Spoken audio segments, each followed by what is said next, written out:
আসসালামু আলাইকুম। ঈদ মোবারক। বাংলাদেশে আজকে পবিত্র ঈদ উল ফিতর উদযাপিত হচ্ছে।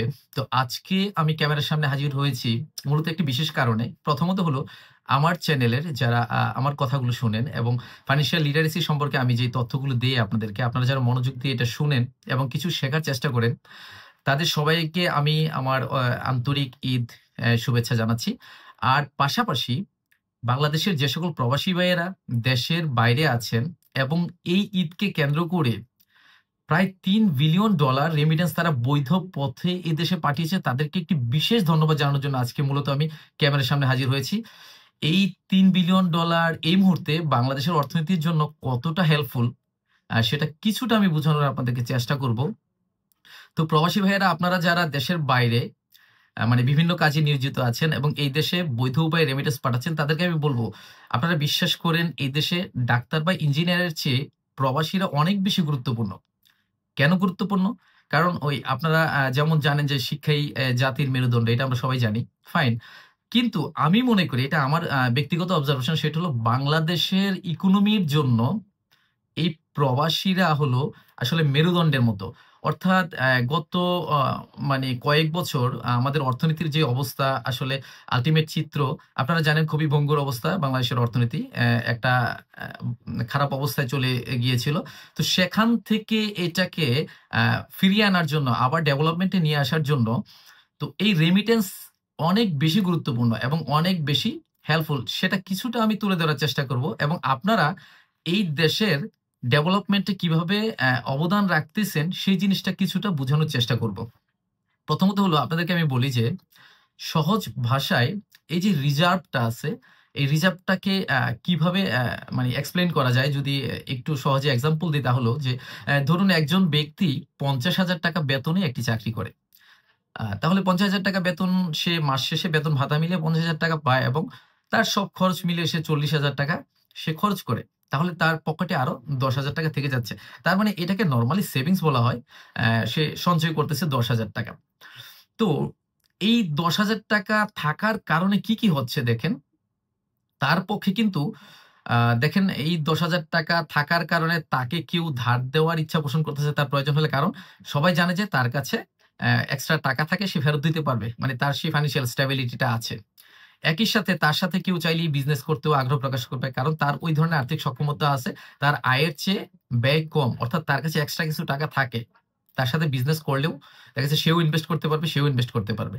তো একইভাবে সে ব্যক্তিগতভাবে ধরেন তার কোনো কিছু কেনার দরকার হলো, সে কোথাও ঘুরতে যাওয়ার দরকার হলো। মানে সে যা চায়, তার যেহেতু অর্থ আছে, তার কাছে জমানো টাকা আছে, সে কিন্তু এই টাকাটা খরচ করতে পারে। একইভাবে রিজার্ভটা হলো আমাদের দেশের, মানে আমাদের দেশ বাংলাদেশ, বাংলাদেশের বাইরে অন্য কোনো দেশ থেকে যখন কোনো কিছু ক্রয় করে, তখন কিন্তু আমার বাংলা টাকায় ক্রয় করা যায় না। তখন সেক্ষেত্রে আমার ফরেন কারেন্সি, নরমালি আ ইউএস ডলার বা অন্যান্য আরো কিছু ইন্টারন্যাশনাল কারেন্সি আছে, সেগুলো কিন্তু ব্যবহার করতে হয় আমাকে। এখন আমার দেশ এই ডলারটা কিভাবে পায়? পায় মূলত আমরা যা বাইরে বিক্রি করি, সেই বিক্রির টাকাটা আমাদের কাছে আসে। যেমন আমাদের আপনারা জানেন গার্মেন্টস সেক্টর থেকে একটা বিশাল পরিমাণ অর্থ আমরা এক্সপোর্টের মাধ্যমে, মানে গার্মেন্টস পণ্য বিক্রি করে এই ডলারটা আমরা আর্ন করি। পাশাপাশি আপনারা যারা প্রবাসী ভাইয়েরা, যাদেরকে আমি আসলে এখানে আমাদের অর্থনীতির মেরুদণ্ড বলতেছি, আমি কিন্তু গার্মেন্টস সেক্টর, আপনারা জানেন কিছুদিন আগে একজন বড় ব্যবসায়ী এবং উনাকে চিনেন সবাই, যে আব্দুল জলিল, উনি বলেছিল যে বাংলাদেশের এক্সপোর্টের মানে সরি, বাংলাদেশের টোটাল যে রেমিটেন্স আসে তার ৮৪% গার্মেন্টস এর মাধ্যমে আসে।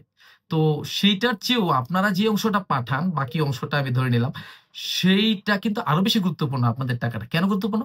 কারণ যেই ৮৪% গার্মেন্টস এর মাধ্যমে আসে, তার এগেইনস্ট এ গার্মেন্টস এর পেছনে কিন্তু হিউজ পরিমাণ রেমিটেন্স আবার চলেও যায়। যেমন ধরেন গার্মেন্টস একটা পণ্য এক্সপোর্ট করে $১০০ যদি কোনো ফ্যাক্টরি আর্ন করে, তাহলে সেই পণ্যটা তৈরির জন্য সুতা, বাটন থেকে শুরু করে মানে অনেক কিছু, যেমন গার্মেন্টস এ আপনার প্রচুর বিদেশি লোকও চাকরি করে, ওদের বেতন ভাতা এগুলো কিন্তু ডলারে আবার পেমেন্ট করতে হয়।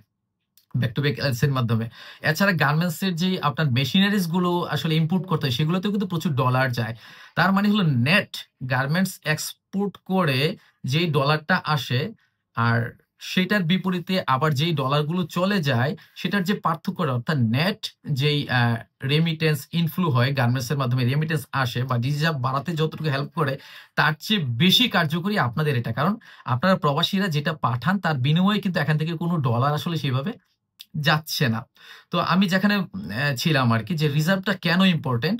তো আমার দেশের রিজার্ভটা যখন হ্যান্ডসাম অ্যামাউন্ট থাকে অর্থাৎ আমি বিদেশে এক্সপোর্ট করে যে ডলার পাই বা আপনারা যে ডলারটা আমাকে বাংলাদেশে পাঠান, সেটা থেকে আমি ইম্পোর্ট করতে হয় আমাকে বিভিন্ন কিছু। কারণ আপনারা জানেন যে এই দেশের অনেক কিছু আমরা বাইরের থেকে আমদানি করি।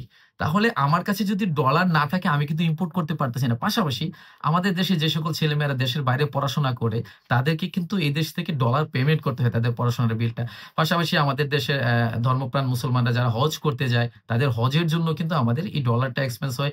পাশাপাশি অনেকে ঘুরতে যায় বিভিন্ন দেশে, সেই ক্ষেত্রেও আমাদের এই ডলারটা মানে আমরা ব্যবহার করতে পারি। অর্থাৎ আমার কাছে ডলার না থাকলে আমি কিন্তু ইন্টারন্যাশনালি কোনো ট্রেড করতে পারি না। বিদেশের কোনো বড় কোম্পানি আমার দেশে ইনভেস্ট করবে না। কেন ইনভেস্ট করবে না? রিজার্ভ যদি ভালো না থাকে। কারণ সে যদি এখানে ডলার ইনভেস্ট করে সে তো একটা সময় পরে প্রফিট হিসাবে ডলারই নিবে। কিন্তু আমার যদি রিজার্ভ ভালো না থাকে তাহলে সে কি নিবে? আমার কাছে যদি ডলার না থাকে।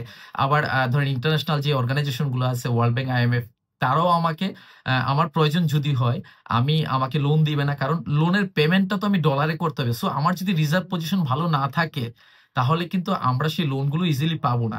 এবং আমাদের যে বড়, বড় অবকাঠামোগুলো আছে যেগুলো ধরেন পদ্মা সেতুর মতো বিশাল যে অবকাঠামো, এই ধরনের অবকাঠামোগুলো তৈরি করতে হলে আমাদের কিন্তু ইন্টারন্যাশনালি অনেক কিছু আনতে হয় বাইরে থেকে, কাঁচামাল, তারপরে টেকনোলজি বা বিদেশি ইঞ্জিনিয়ার বা অন্যান্য কিছু ব্যয় করতে হয়।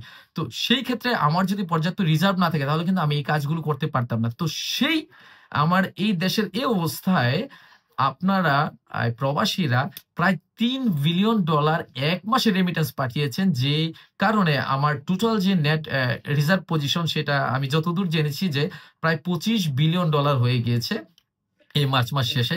তো এর জন্য আপনাদেরকে একটু স্পেশাল থ্যাংক ইউ জানাতে চাই যে বাংলাদেশের অর্থনীতির যে অবস্থা সেটাতে উত্তরণের জন্য আপনাদের এই রেমিটেন্স অনেক বেশি হেল্পফুল। আপনাদেরকে এও বলতে চাই যে আপনারা এই রেমিটেন্স যে বৈধ পথে পাঠাচ্ছেন সেই ধারা অব্যাহত রাখলে এই দেশের চেহারা আবার চেঞ্জ করা সম্ভব।